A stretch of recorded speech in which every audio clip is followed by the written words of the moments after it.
broader meanings of democracy. நம்ம டெமோக்ரஸின்னு சொல்கிற எல்லா கண்ட்ரீஸ்லையுமே எல்லாரும் ரூல் பண்ண மாட்டாங்க.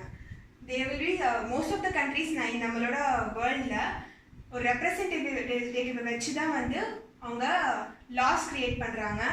அப்புறமா அவங்க பீப்புளுக்கு தேவையான நீட்ஸ் வந்து ஃபுல்ஃபில் பண்ணுறாங்க. A majority of people is allowed to take decisions behalf the people. எல்லாருக்குமே வந்து ஒன்றா உட்காந்துட்டு டைம் ஸ்பெண்ட் பண்ணி அவங்க வந்து லாஸ் க்ரியேட் பண்ண முடியாது. அதனால இங்கே 2 ரீசன்ஸ் கொடுத்துருக்காங்க why broader meanings of democracy வந்து நம்மளுக்கு நெசசரி அப்படின்னு சொல்லிட்டு. Large number of people are present in a country, so it is like completely impossible to sit together and take a decision. Secondly, என்ன கொடுத்துருக்காங்கன்னா the citizens don't have time, desire or skills. எல்லாருக்குமே வந்து loss create பண்ணுறது decision மேக்கிங்கில் interest இருக்காது. Most of the time எல்லாருமே பிஸியாக இருக்காங்க. அதுவும் நம்ம இந்தியா மாதிரி கண்ட்ரியில் ஒர்க்கிங் பாப்புலேஷன் ரொம்பவே அதிகம். Dependent population is lesser than independent population. நம்ம ஏஜ் பிலோ 50 and above 60 இருக்கிற பீப்புள் வந்து they depend on the working population.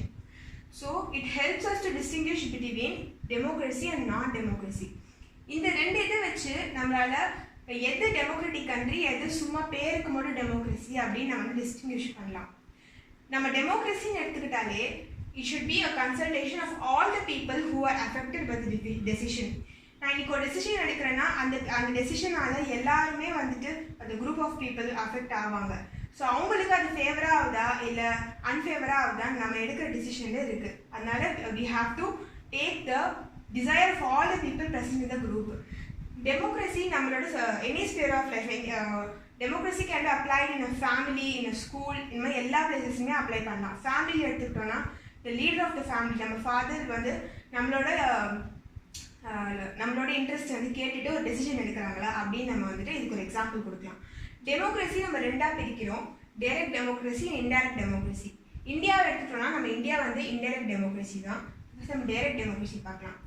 Direct டெமோக்ரஸியில் people வந்து டைரெக்டாக ஓட் பண்ணுறாங்க டு மேக் லாஸ். எனக்கு இந்த லா வேணும் அப்படின்னு நம்பர் ஆஃப் ஓட்ஸ் வந்து லாஸ்க்காகவே டைரெக்டாக போகுது. But whereas in indirect democracy the people vote பண்ணுறாங்க, ஓட்டு காஸ்ட் பண்ணுறாங்க. அந்த ஓட் வந்து ஒரு ரெப்ரசன்டேட்டிவ் எலெக்ட் பண்ணுறதுக்காக தான் இருக்குது.